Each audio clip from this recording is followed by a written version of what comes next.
Um, in terms of pre-K and funding for that, I do think that's an incredibly important initiative. And I think providing more dollars for young families as they raise their children is vital.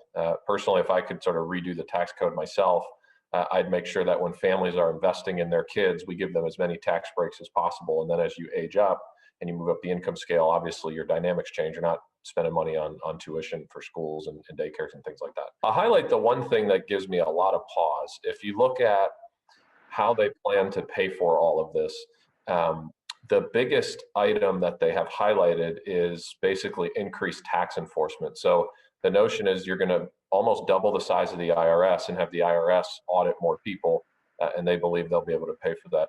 I honestly think that's a pipe dream. I don't believe that there are $700 billion worth of tax revenues that aren't getting collected because people are skating the tax laws. I think that happens, certainly, but to the tune of $700 billion, that just doesn't pass the smell test to me. So, in terms of taxing investment to the tune of, in some states, they would raise it to over 50% at the highest levels. And again, this isn't, can the wealthy pay more? Probably, absolutely.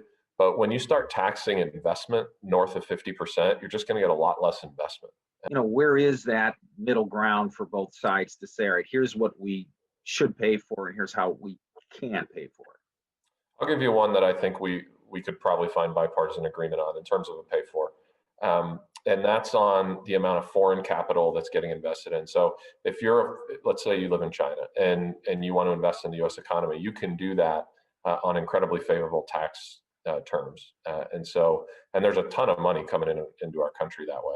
I think you could put a nominal tax on that, on capital flows into the country and then pulled back out.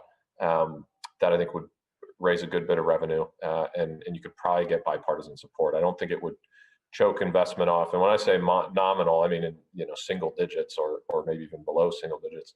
So I think it is too much. And my biggest fear from an economy standpoint right now is that we get runaway inflation. And people say, well, we haven't had that in forever, as if that means it'll never happen again. And I'll say this: you mentioned bipartisanship.